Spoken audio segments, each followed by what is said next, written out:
Nestled in the heart of East Sussex, amidst the rolling English countryside, lies Pevensey Castle, a formidable fortress with a story that spans over 16 centuries.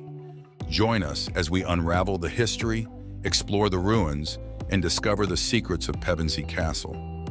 Welcome to Discovering Pevensey Castle, a journey through time.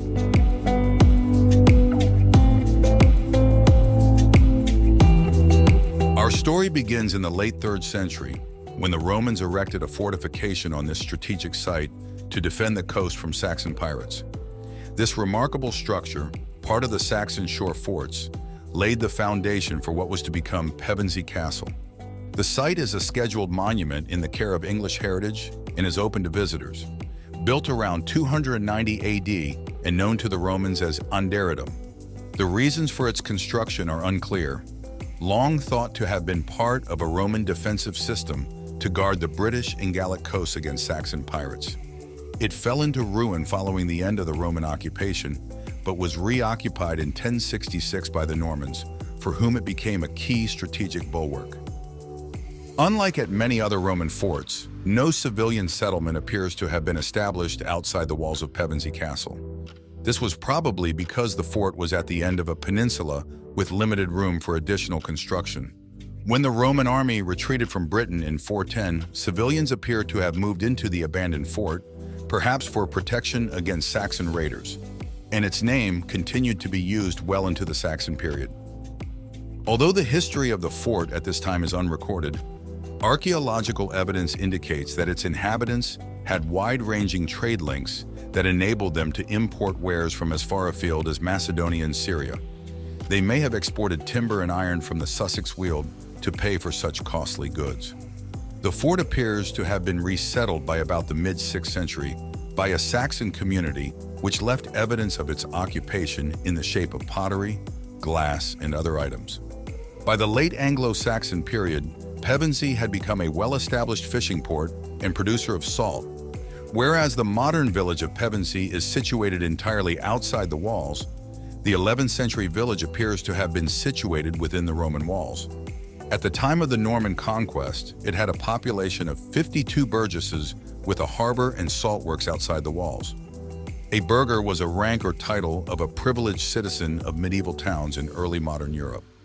A civilian settlement within the castle walls evidently persisted for some considerable time after the conquest, as a license of 1250 refers to the Roman fortress as the outer wall of the town.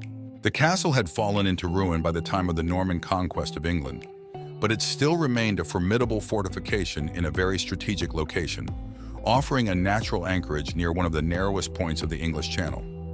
When William the Conqueror launched his invasion of England by landing at Pevensey Bay on 28 September 1066, his army sheltered for the night in a temporary fortification situated within the old Roman fort.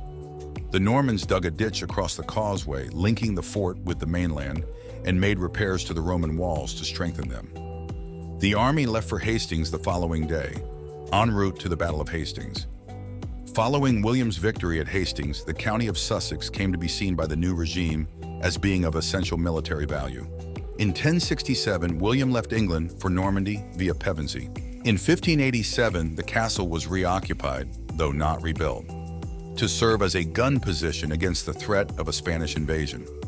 Pevensey Castle remained abandoned and crumbling from the end of the 16th century to the first quarter of the 20th. It was nearly demolished during the period of the English Commonwealth in the 17th century, when Oliver Cromwell's parliamentary commissioners sold it for £40 to a builder, John Warr of Westminster, who planned to quarry it for its stones. It acquired a fresh military significance in 1940 when Pevensey's exposed shoreline and flat hinterland became a possible target area for a German invasion after the fall of France.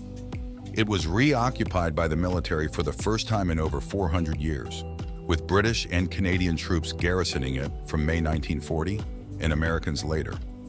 In 1945, the castle was returned to civilian control. The blockhouse and obstructions were demolished, but it was decided to leave the machine gun posts in place to illustrate the most recent chapter in the castle's history.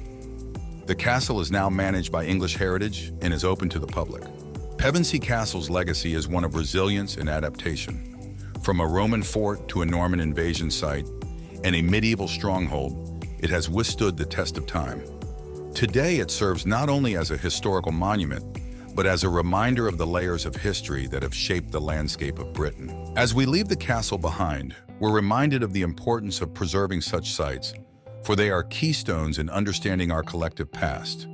Thank you for joining us on this journey through time at Pevensey Castle. Until next time, keep exploring and discovering the stories that history has to tell.